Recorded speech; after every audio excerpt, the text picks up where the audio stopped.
Welcome everybody. So we're gonna go ahead and get started here. So we have a jam-packed hour here in this very important conversation. First, on behalf of the Black Faculty and Staff Association, we want to thank you for joining us, and we want to welcome to this conversation our two panelists for today, which will be President Cartwright, who will be joining us, as well as Dr. Andrea Guzman, who serves as our Vice President of Diversity, Equity, and Inclusion. So again, thank you so much for joining us in this conversation. Couple quick housekeeping rules before we get started. So we are allowing you to submit questions. So if you have a question, you're gonna wanna go ahead and get that question submitted via the question and answer period, the question and answer area of the webinar. If you're joining us via YouTube and you're wanting to submit a question, you can either email that question to us at bfsa@ucf.edu, or if you are comfortable and are an internal employee, you can submit that question to Lachey Vasquez via Teams. So again, we're going to jump right into the conversation, go ahead and get started here. So to start off, we're going to give our panelists an opportunity to kind of speak to us. We're going to start with Dr. Cartwright. So Dr. Cartwright, just in opening, can you describe for us what your overall mission and vision is for diversity, equity, and inclusion here at the university? And what progress you can share in terms of DE&I advancement at the university. Thank you so much, Daryl. It is really great to be here today. You know, it's a little rainy day, so I'm glad I didn't have to walk anywhere, I guess, to get in this rain. I just had to say that because there was a lot of noise outside my window and I didn't know what it was, but it was a bunch of students trying to get from one class to another and making a lot of noise in the rain. But it really is great to be here. You know, I've been here now almost 2 years, and I will tell you that every day I'm more thankful than the day before to be a part of this incredible institution. When I got here, you know, we talked a lot about reasons why I came here, and I've been tried to be clear about, you know, when I look at this institution, I see a future that is so bright. I see an opportunity for us to be a role model for so many other institutions in this country and throughout the world. And what we have is an opportunity where we have so many amazing people here that we want to make sure we not only ensure that people are feeling welcome here, but they're feeling celebrated as a part of this community. This is an incredible place. We have so many talented people, and as we went through the pandemic, it became more and more obvious to us as leaders that we had to focus on our core, which is really about compassion and care. And I have said it many times now, and love for one another, and I still feel that way. I feel that way even more so than when we were in the middle of very high numbers of cases, because I still see a lot of people who have went through an incredibly difficult time over the past 2 years, and it isn't over yet, and we still have work to do, but we're committed to doing that work. And part of that is, of course, making sure that we create the environment we want, an environment where, as I said, people are not just welcome, but they're feeling celebrated. And we talked about hiring a vice president for diversity, equity, and inclusion, and we went through the search process, and we were able to attract Dr. Guzman here to be in that role. We are very happy to be able to do that, and I'll let her talk about some of the things she's working on that actually are part of some of the items that we talked about doing, reviews and other things, but I'll let Dr. Guzman talk about that. But we also really were committed to thinking about how we continue to provide the resources and opportunities to so many people. And as we go through and we realize that, you know, things are, it's important that we, sorry, I didn't turn off my announcements on my notifications, so I'm sorry if they're, you can hear them. As we've gone through a process, we've really thought about, you know, what does that culture look like? We're going through our strategic planning process right now as an institution, And part of what's coming out of that is, again, our desire to even further strengthen and build on what we have here for a sense of community, and how we can do even more to ensure that people actually have opportunities to be even achieve more than they could probably have ever envisioned. When I first got here, I talked a lot about, our potential, our performance is equal to our potential minus interferences. And there's so many interferences that happen in people's careers. And what we want to do is ensure that we minimize those interferences and that we allow people to reach their full potential. And we're still committed to that. I will say one thing that I do want to talk about that is it's an incredible accomplishment, and I want to make sure that I do this for Dr. Guzman, because sometimes it's hard to talk about what you've actually accomplished. And that is, we received recently and announced it, a gift from Mr. Allen Ginsberg and the Ginsberg Family Foundation that is for a center, which she'll talk about, but I just want to make sure that everybody understands that that was an incredible accomplishment when you have a leader like Dr. Guzman, who's able to actually put together a really great concept for how we can continue to affect changes on this institution and to the benefit of our students, our faculty, and our staff, and to think about student success broadly, and to think about success of our community broadly. To have someone bring that together and be able to really compete for and be awarded a gift of $5 million is an incredible accomplishment. So I will let her talk about the Ginsberg Center. I don't want to take away her thunder, but I do want to be the person that publicly makes it clear how much of a role she played in getting that. It is an incredible example of the types of things we want to be doing as an institution, and with the right, with her being there and thinking about what's needed for the community has allowed us to continue along our path to what we're trying to do as a university.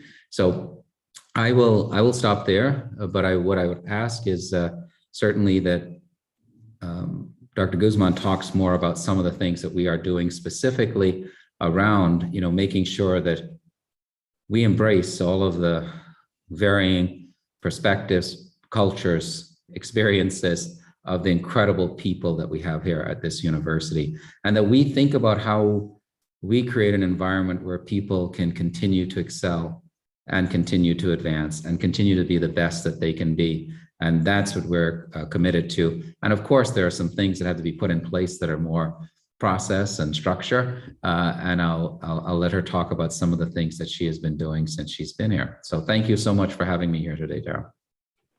Awesome. Thank you, President Cartwright, for those comments. And at this time, we're going to do just that. We're going to introduce Dr. Andrea Guzman. Dr. Guzman, to Dr. Cartwright's point, could you go into some of the things you personally hope to bring to your role as the inaugural Vice President of Diversity, Equity, and Inclusion, and what areas you see as an opportunity for the university to grow, and what things, as President Cartwright kind of alluded to, that you're already doing to kind of enhance the DE&I here at the university? Thank you, Daryl, and thank you for having me as a panelist today. I'm very excited to be here. I've been at UCF now for 8 months, so I tell people I'm no longer new. I don't consider myself new anymore. It's almost 3/4 of a year, so I'm pretty seasoned at this point. There's so many opportunities here at this institution, which is what really drew me to UCF when I was looking at sort of that next step in the trajectory of my career. I was at Florida Atlantic University for a little over 7 years and was able to really create some great infrastructure there. But there comes a point in your career when you know that you've sort of outgrown the institution and you want to look for new opportunities and how you can sort of expand the impact that you have on student lives, on faculty and staff, and certainly within the community. And I found that UCF offered that, a very large institution, one of the largest in the nation, but also an institution that is really doing great work in terms of enrolling and providing opportunities for marginalized communities, which is dear to my heart. For those that have had a chance to attend other forums that I've spoken at, I am a native of Detroit, Michigan, and a product of Detroit public schools, which is oftentimes, described as one of the worst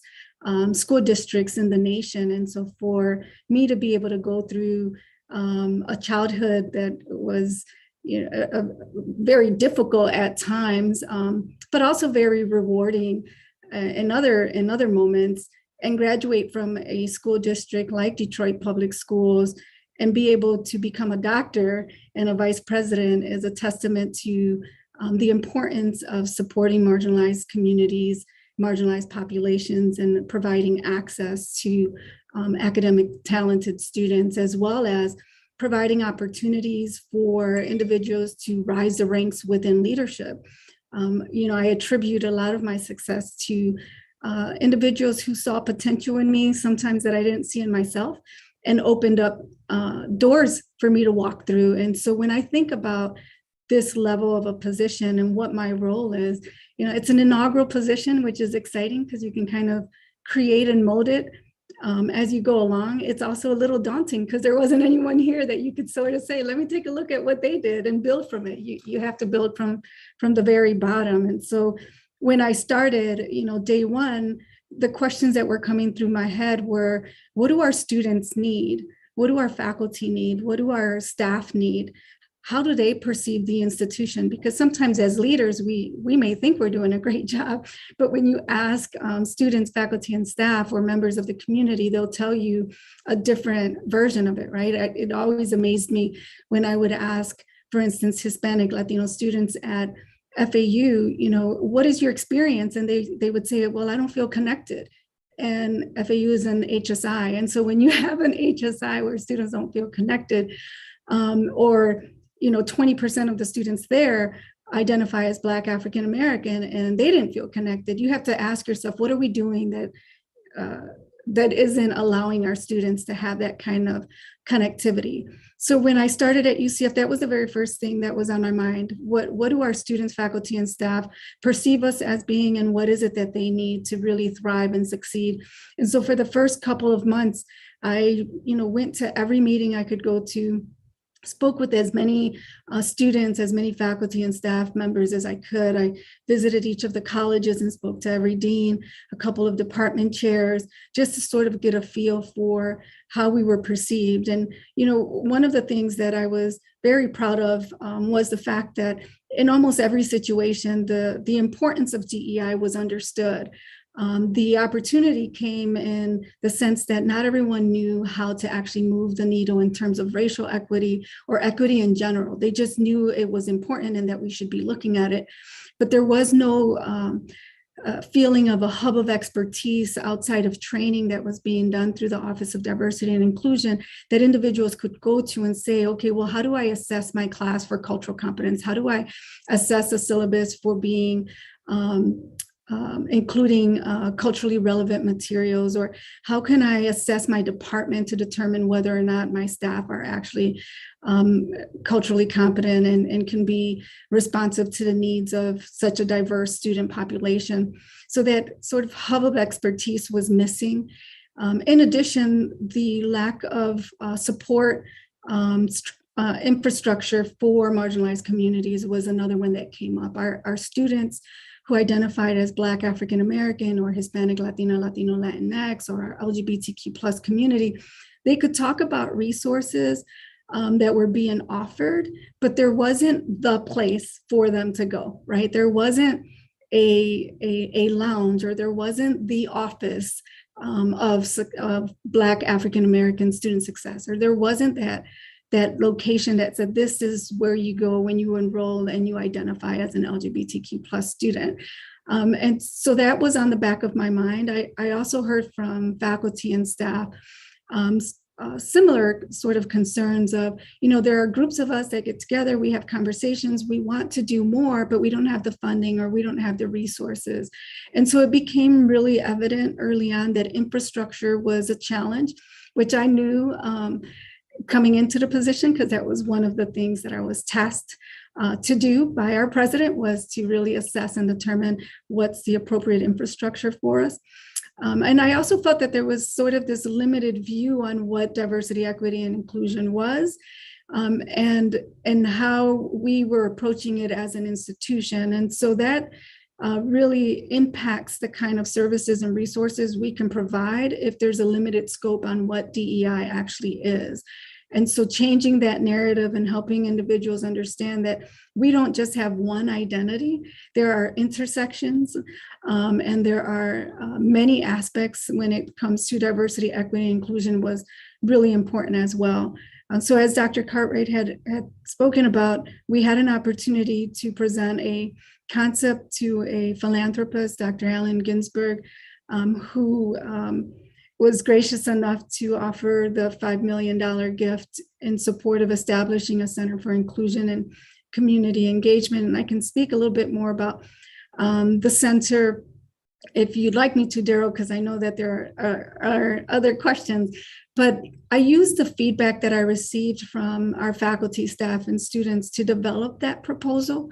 And so very intentionally building in offices to not only create the infrastructure and the expertise that we needed as an institution, but also to be able to create platforms to elevate the voices of marginalized communities and provide avenues to have really tough conversations within our institution, but also in the communities, so that we could then drive some societal impact, and developing student success offices to support marginalized communities, including Black African American students, first generation students, LGBTQ plus students, our Hispanic, Latino, Latinx students. So all of that was built into this proposal. And I'm very aware that this kind of work can only be sustained by having endowed funds. And so part of the commitment was to endow half of the gift that the donor has provided. And our president has committed another 2.5 million to go towards that endowment. So we'll start off with an endowment of 5 million. And I can speak for our cabinet when we say that we are very committed to raising the additional funds to have that center fully endowed so that it will live on in perpetuity and this becomes part of the fabric of UCF. So I'll stop there. Awesome. Thank you for that, Dr. Guzman, and thank you for all of the efforts that you all have already begun to do here at the university in regards to DE&I. So we're going to jump right in here with some of the questions that we have. And we'll start with a question for you, President Cartwright. So currently, Black faculty and staff make up a very small number of leadership and tenure professorship here at the university. What things is the university doing, or what are you doing in working with your leadership team to address these concerns and recruit, retain, and promote Black talent here at the university? Yeah, thank you.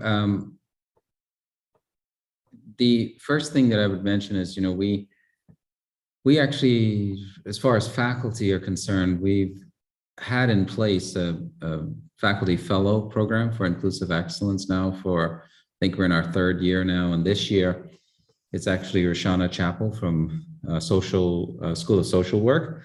And that's an important part of what we're doing, is that first, having people who are actually living the experiences that we're talking about are important. Having them actually also help our academic excellence and everybody else that's trying to figure out how we tackle the challenges with increasing the numbers of people we have. That's number one. And I know they've been working on a lot of things in terms of how to change and how to try to recruit and I will say also retain more people. One of the challenges that we need to recognize as an institution is that we've got to continue to work as hard as we can to retain people. We attract a number of really good people, great people, but they're either recruited away, and I'm talking about especially at the faculty level, and now, of course, also at the staff level. So let me tell you, this is something happening across everybody, and we've got to think about how we are more responsive in keeping all of those great people that we want to keep. And I know we're trying to work through that. It's been a challenge in the past. I know we've talked now about, and I don't know if they're implemented yet. Not actually have to look at Dr. Guzman to see if she knows more about it, but some exit interviews, some other things that we wanted to do to really understand what we can do if people are leaving, to make sure the institution has the knowledge to be able to adjust, because you can't just try to say you're going to adjust and not have any idea what you're adjusting. What are the challenges? So we have to know the challenges to be able to do that. We also strengthened some of the staff needs in our OIE, which is really focused on compliance and recruiting, and that helps us, of course, with the searches and making sure our searches have diverse pools of applicants. So we've actually committed to actually making sure those things are in place also. We're going to have to continue to work to make sure that, as you said, Daryl, that this is also at the leadership levels, right? And what we see is that, we are continuing to see progress, although it is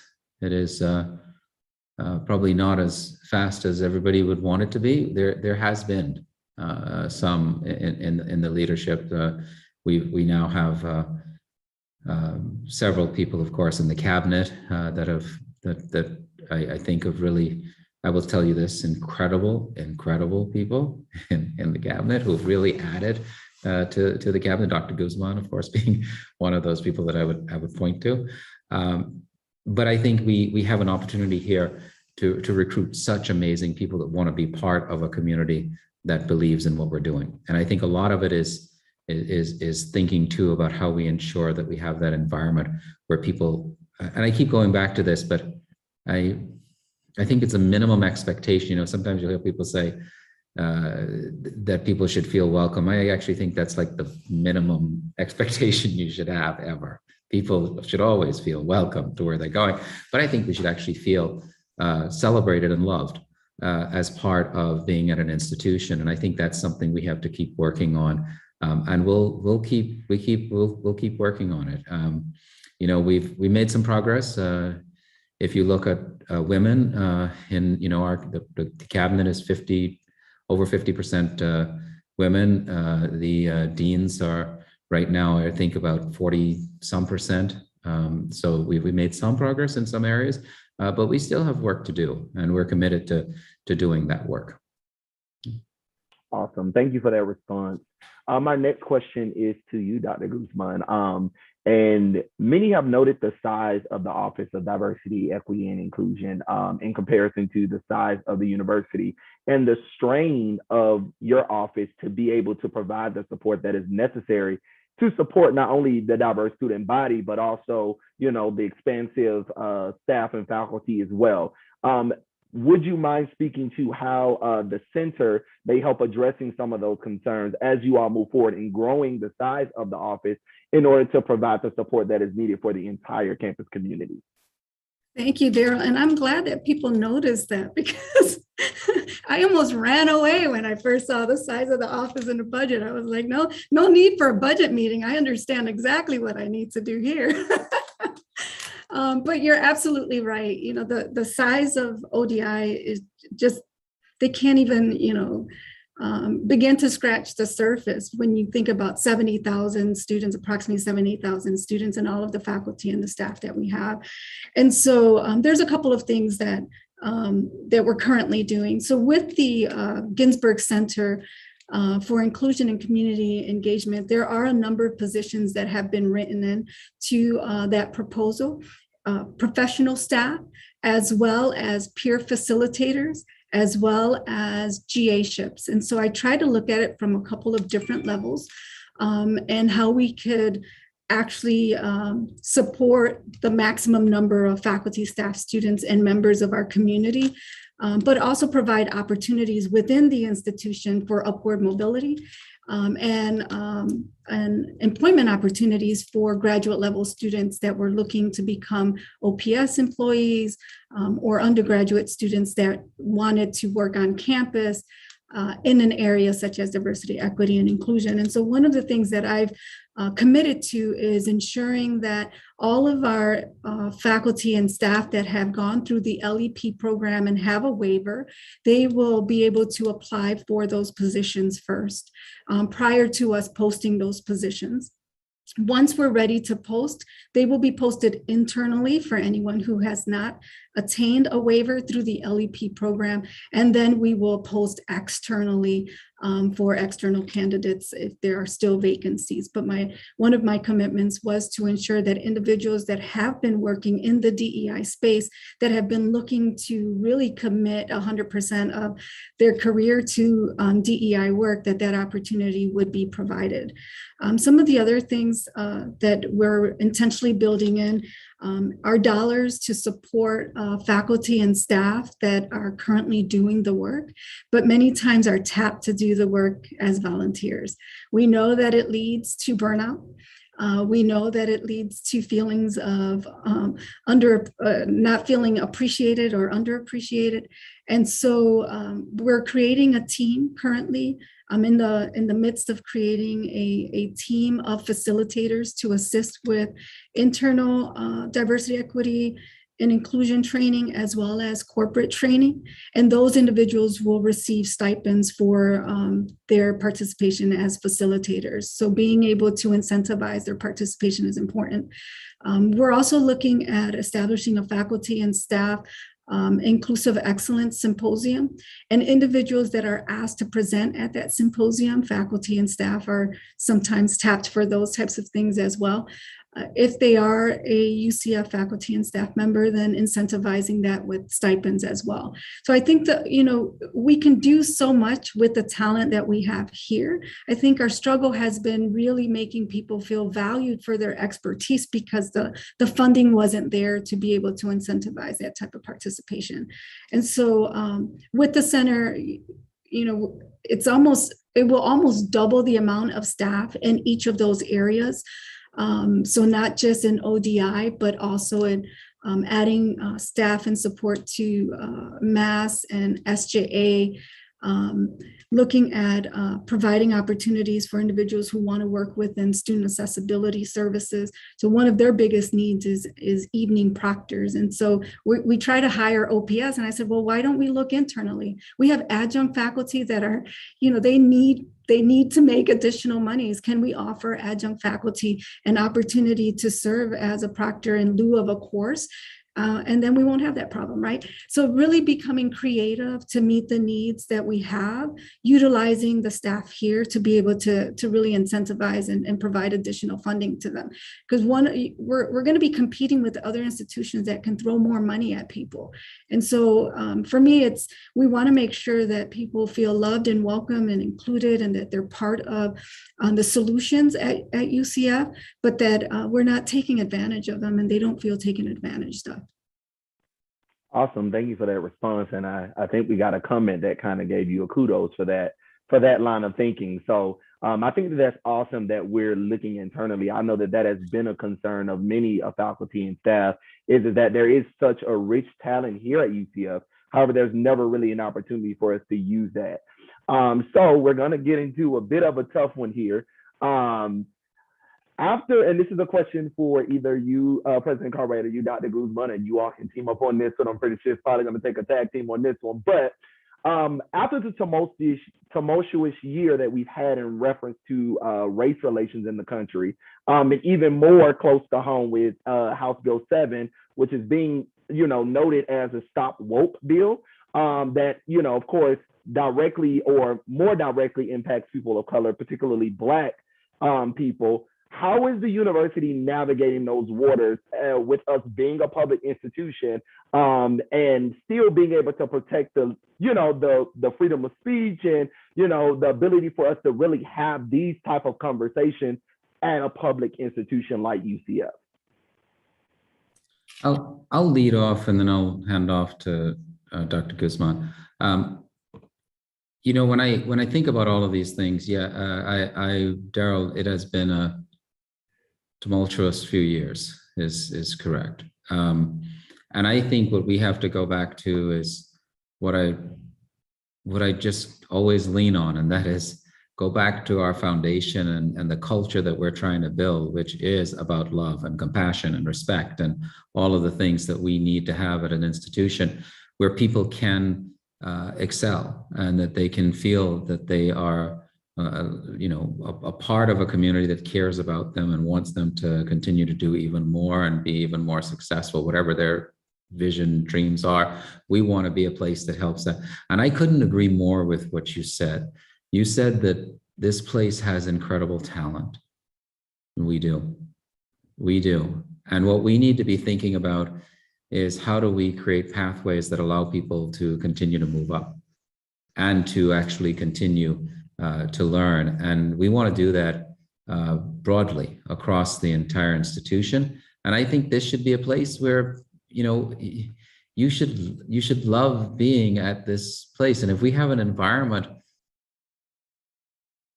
if we have places where that's not the case, then we need to be figuring out ways to make the changes that are needed to ensure that we have an environment that is inclusive, that is one that actually supports people and that allows people to be able to do the best that they can do and want to do, and with help people do amazing things. So I think it is important for us to focus on culture, the culture at UCF, and also I think we should always have that recognition in our mind that we have the luck, the fortune that we are to be able to work with such amazing people. It's one of the best things about being at a university is that the staff and the faculty and all the people who are here are just incredible.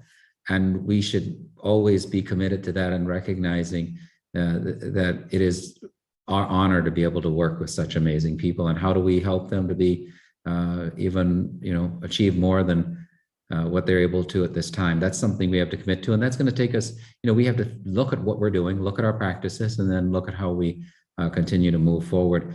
Some of the things that I mentioned, is even some of the things in looking at, for example, the coach survey results, right? We had the coach survey in the spring of 21, and some of the concerns that came up from faculty are bureaucracy, equity, and faculty support.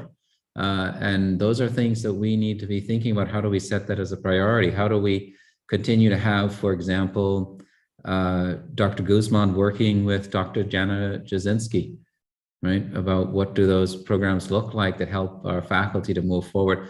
But also, I know that Dr. Guzman has also been talking with our HR. And so there's a lot of opportunities for us to think holistically about how we are addressing this challenge. And again, it's why I'm so happy, that we have someone here who's thinking that way in terms of Dr. Guzman, and really to think about how we do things a little differently than what may have been done in the past. Always keeping in mind that our goal is to have that environment where I want it to be the type of environment that you love being here and love being a part of the community. Awesome, and I'll let you take a stab at it, Dr. Guzman. Sure, thank you. So this is one that's heavy on a lot of our minds, right? House Bill 7. Silencing of voices is not new to our country. We've experienced that in many, many different ways. And growing up in Detroit, I can pull up example after example of how communities like Detroit have sort of been shunned just because of the populations that live there. My father is a Afro-Latino and my mom is a Euro-Latina. So it's an interesting dynamic.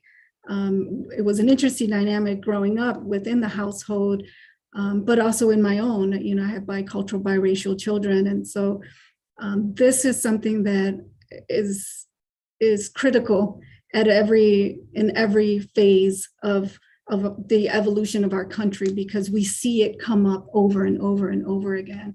And a lot of times I lean on my mentor. One of my mentors is like a second mother to me. And, she also grew up in Detroit, and she talks about being a Black African-American administrator, hospital administrator, and how she had to make certain decisions in order to rise those ranks. And some of the decisions she wasn't always happy with, but she knew that that was the right decision if she was to keep her job, and if she was able, in order to be able to continue to serve her constituency, which were individuals that lived in Detroit. And so, I like to refer to myself as a tempered radical, meaning I'm going to look for solutions, but I'm going to look for solutions in a way that's going to benefit all of us, that is going to benefit most importantly, our students, faculty, and staff, but that is also going to protect our institution, because we are a state institution. So there's a couple of things that I'm working on now. One is there is a pending meeting with the Office of Institutional Equity and our legal counsel to discuss exactly what is HB 7, because a lot of times we have an idea of what it is. And for some people, they completely shut down. It's like, well, I'm not doing anything because everything's going to be against the law. No, we want to find out exactly what can we do and what can't we do, so that can then help inform the work that we're doing. I will tell you that right now it's not signed, so it's business as usual for me. And I've spoken to the CDOs within the SUS, and we're all saying the same thing: business as usual until it is signed into law. Once it's signed into law, then we have to sort of pivot and determine, how do we still do our jobs and make sure that we're doing it authentically within the confinements of that law. And so there's a couple of different ways that we can continue to do that. As an institution of higher ed, we have to continue to look for ways to elevate voices that are being silenced. And I think we can do that through civil discourse and different platforms. Our center is really going to help in that aspect, because there are solid partnerships and commitments from our community where we can use, they're not under the same restrictions as us. So they can help elevate voices and advocate for changes in the law that would then support the work that we do. Educating others about what HB 7 actually means and what does it mean for classroom instruction. So there are some aspects of it that allow faculty to continue to teach critical race theory in the context of classroom instruction. And so faculty need to be aware that they are allowed to continue to teach certain they can pretty much teach whatever they want as long as it's within the context of the classroom.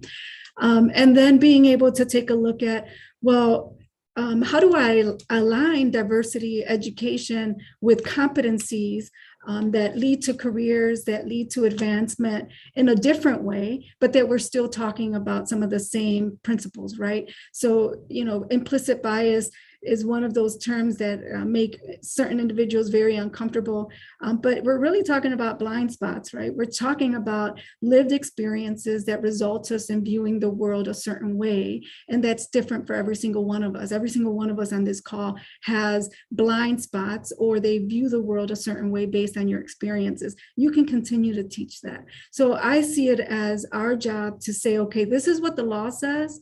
Let's tackle it from a couple of different angles, right? Empower our students to go out there and continue to advocate for laws that don't silence and for laws that protect our speech, but also being able to equip our faculty and staff with the legalities behind HB 7 so we can continue to do the work and not just shut down.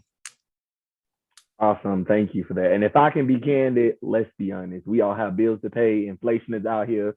Gas is skyrocketing. I think that's a good sign and a good thing for people to hear, that the university is really working to find out, what ways we can do this in a way that is going to protect all of us and, moving forward, because I think that is very, very difficult water to navigate, especially with us being a university, a public institution here in the state of Florida.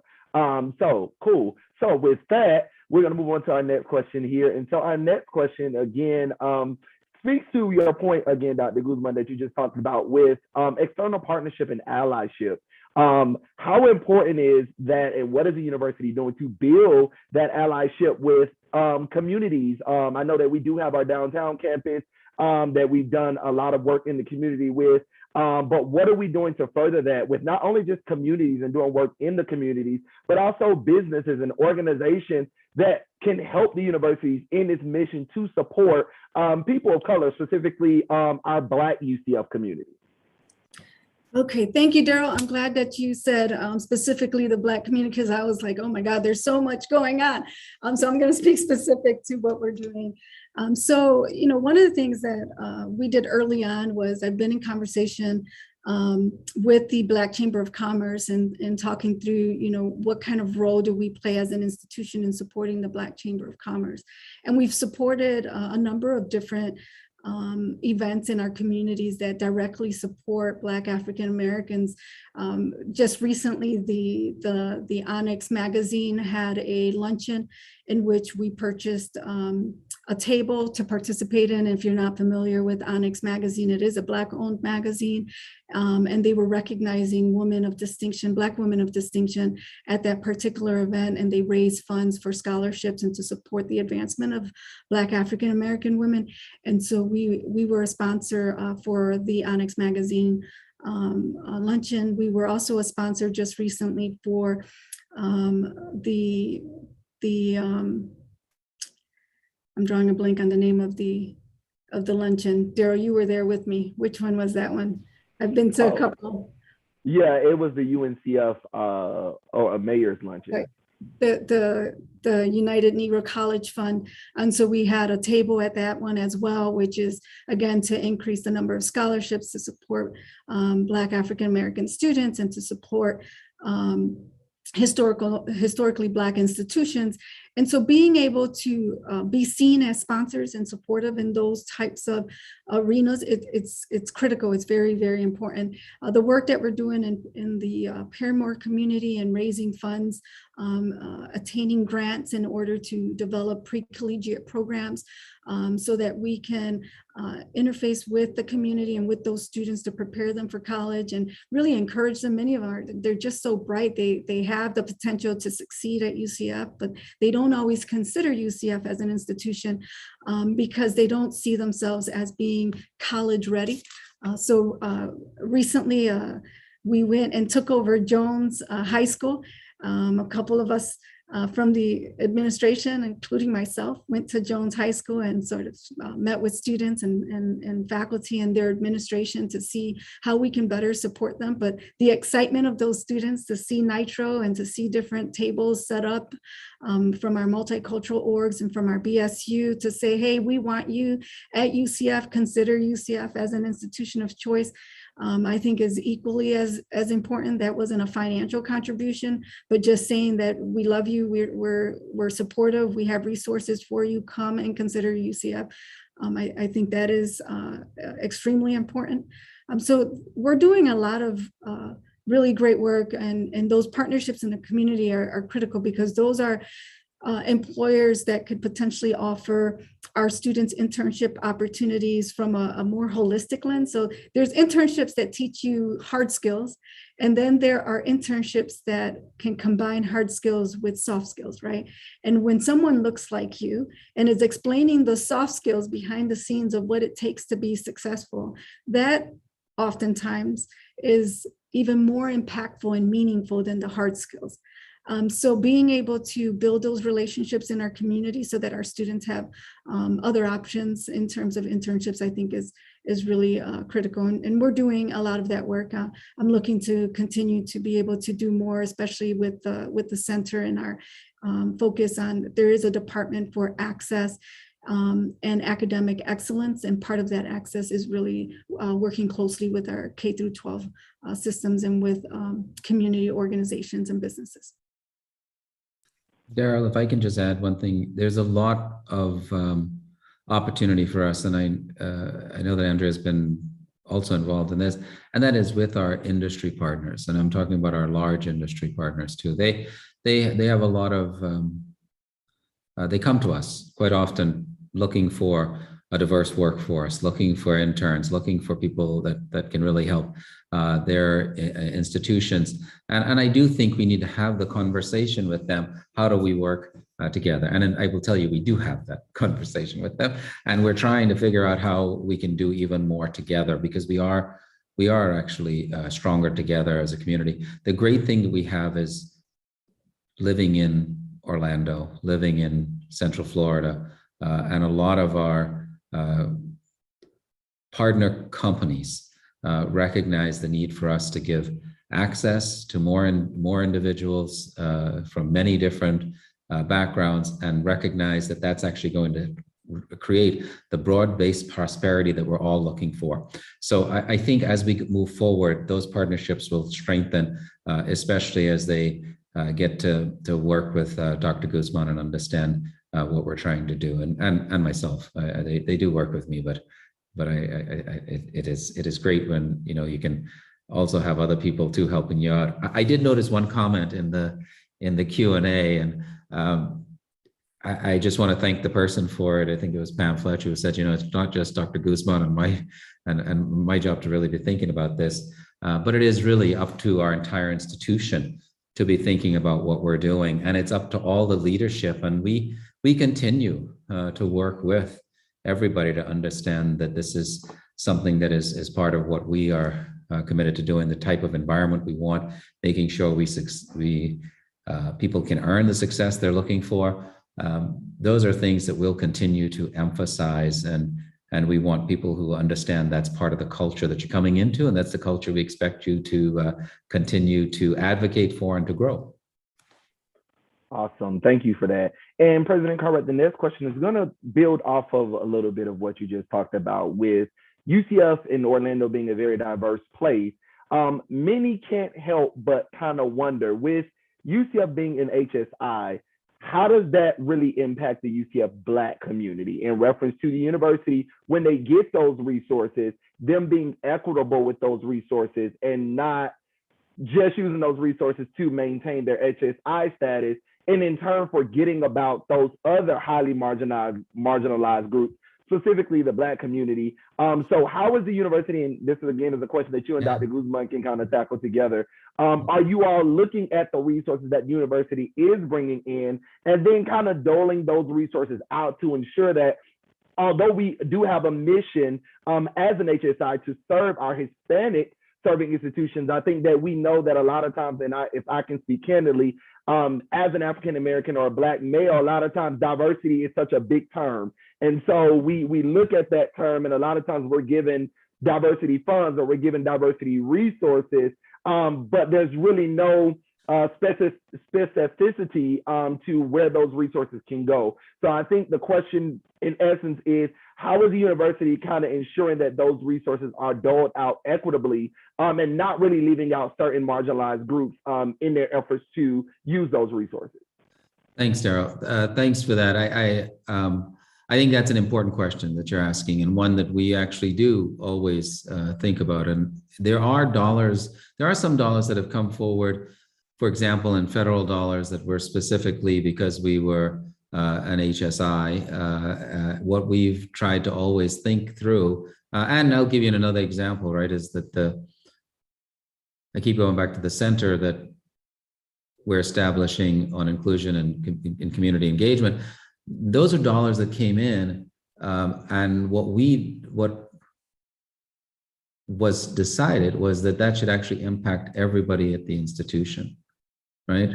And really have an opportunity to advance the opportunities for everybody from different groups. And you'll hear Dr. Guzman talk about that, right? Is that it's all of the different backgrounds, experiences, it's military, it's veterans. There's a lot of people who have needs, and we can't just focus on one particular, we shouldn't focus on just say, okay, just because we're HSI, everything is about us being an HSI. Yes, we absolutely celebrate the fact that we are an HSI, and we love that we're an HSI. I will tell you that, being, getting the seal of excellencia and being seen as an institution that is serving the Hispanic community as well as we can, at least as the undergraduate, we're going to still try to get better.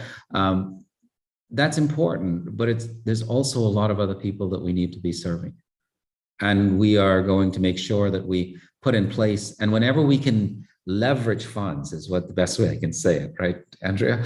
Whenever we can leverage funds, that there are funds that allow us to do some things, we're going to do that. We're going to say, look, there's a lot of people who could actually benefit from these services. We're going to open it up to as many people as can benefit from those services. That's what we want to be doing. It's when we think about all the things that we're doing in our, the one that I think about a lot, of course, is I recently have been thinking a lot about the faculty hires and stuff. There's a lot of things that we're doing there. We try to do those for all of our applicants, and trying to figure out how we manage the underrepresented, how we address and sort of adjust some of the underrepresentation. And that is, that's something we're committed to. It's hard for me to say specifically, because there are sometimes that there are dollars, very specific dollars. But overall, what we're trying to do is build an infrastructure that allows us to address that holistically across the entire institution for all of our, especially our marginalized groups. If I could add, Daryl, I think one of the biggest misconceptions about HSI status and funding for HSI institutions is that the funding can only be used for Hispanic, Latina, Latino, Latinx students. In fact, the state of Florida has legislative pieces that don't allow us to actually create scholarships for Hispanic, Latina, Latino, Latinx students or any other marginalized community unless it's to advance or close equity gaps within a specific field. So for instance, if we were looking at Black males in the College of Medicine, the law allows us to then apply race-based scholarships or race-based recruitment in order to do that. But the law doesn't allow us to just take blanket dollars and say, okay, we're an HSI, we're gonna give this to all Hispanic, Latina, Latino, Latinx students. What the HSI Department of Education dollars allow us to do is just what Dr. Cartwright indicated, build infrastructure or develop initiatives and programs to support the population. That's their goal. But when you're building the infrastructure, if you build it and you leverage those dollars, you build an infrastructure that it supports marginalized communities, including Black African-American students. So in building student success offices, we knew that you can't just say, okay, I'm going to build an office for Hispanic Latinx students when we have a large Black African-American population, right? So if we're building student success offices to support marginalized communities that have equity gaps and attainment in certain areas, then we do that across the board. And we very much intentionally built that into that proposal. The other piece is with, for instance, HSI HERF dollars, we got all of this money. We were able to then say, all of our students that met this eligibility for HERF dollars, even though the money was earmarked for an HSI, all students that qualified received those dollars. So it's an interesting misconception because the thought is if it's HSI dollars, then it must only support Hispanic, Latino community. The other piece is a lot of times when you look at intervention programs that help advance Hispanic, Latina, Latino, Latinx students, a lot of the issues, the systemic issues in terms of policies or practices or tools that we're using that just don't benefit that population, a lot of those same issues cross into Black African-American student populations because a lot of times it's the low income first generation status, which again, that intersection of race, ethnicity, and socioeconomic status is what creates the success barrier. So when you remove the success barrier, you're removing it not just for that one population, but for all of those populations that are negatively impacted by that particular systemic issue. So I wanted to point that out because I think that's, it's a big misconception that if we're receiving dollars as an HSI, that it can't be applied to others. And thank you. I really do appreciate that you pointed out the legal part of that too. And then that is correct. We actually have there are very limited times where we actually can say it's money for a particular thing. And I should have even started with that. So I really do appreciate Andrea saying that. No problem. That's why I wanted to open the question up for both of you all. So thank you all for clarifying that. I think, again, I heard Gerald Hector say that when people don't know, they tend to make up. So I think that it helps for people to hear this type of thing because people tend to hear, oh, HSI, this is what they're pouring money into, this is what they're doing. But it helps that we have conversations like this where people can really hear how this money is being directed, and then what legislation and what rules are being placed on this, because I know that a lot of times money is oftentimes it comes with a tag, and that tag kind of says, hey, this is where this can go and this is where this can't go. And I think those of us who have been here for a while kind of know that UCF kind of got a little bit of trouble with that before. So I know that we're really looking at the tag that, you know, kind of comes with the money that we're getting and making sure that we're placing that money in the correct spot. So we are closing in our time here, and I want to thank you both so much for joining us in this conversation. And I want to thank you for all of our viewers, for everybody who's watching, for also joining us. I do realize that there's some of you out there like, oh, my question wasn't answered. Oh, they didn't answer my question. This is not the last conversation that we're going to have. One of the things, the underlying things that I think that we've kind of discussed today is that the continuation of this conversation has to go beyond these type of forums. It has to be in your department. It has to be in your colleges and your areas. And those of you who have leadership, so I got a chance to look at the participation list, and we have everybody from, you know, administrators who have those under them to directors, to people who are just everyday people who are working here at the university. So I think every level this conversation is very important. And so we want to thank everybody for attending. I wish we could get all the questions in, but unfortunately we have to be good stewards of the time that we have.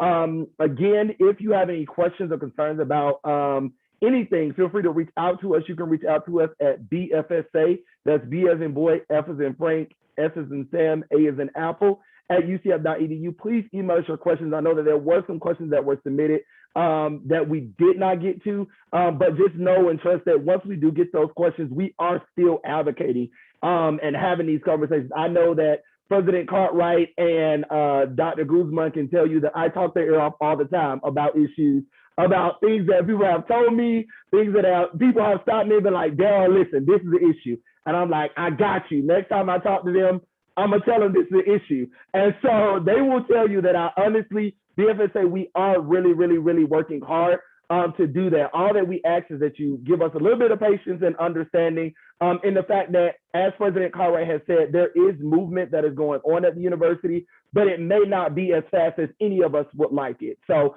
we want to thank you again. For more information about BFSA or how you can become a member, you can, shameless plug, sorry, you can visit our website at bfsa-ucf.org. And yeah, check us out, and feel free to reach out to myself. Our president is Dr. Lee Ross, so feel free to shoot him an email if you have a question at lee.ross at ucf.edu. And then I serve as vice president, so feel free to shoot me an email if there are concerns and if there are kudos, okay, guys? Sometimes we want to hear positive things as well, so don't just send me all your concerns. Send me some good stuff. Hey, BFSA is doing a good job at that. Really enjoyed the conversation. We appreciate that. With that being said, it is 1 o'clock. Want to make sure we're a good steward. We want to thank everybody, and we appreciate you. And everybody have a great day. Thank you, Daryl. Thank you so much to everybody. Okay, great opportunity for us. Thank you. Thank you.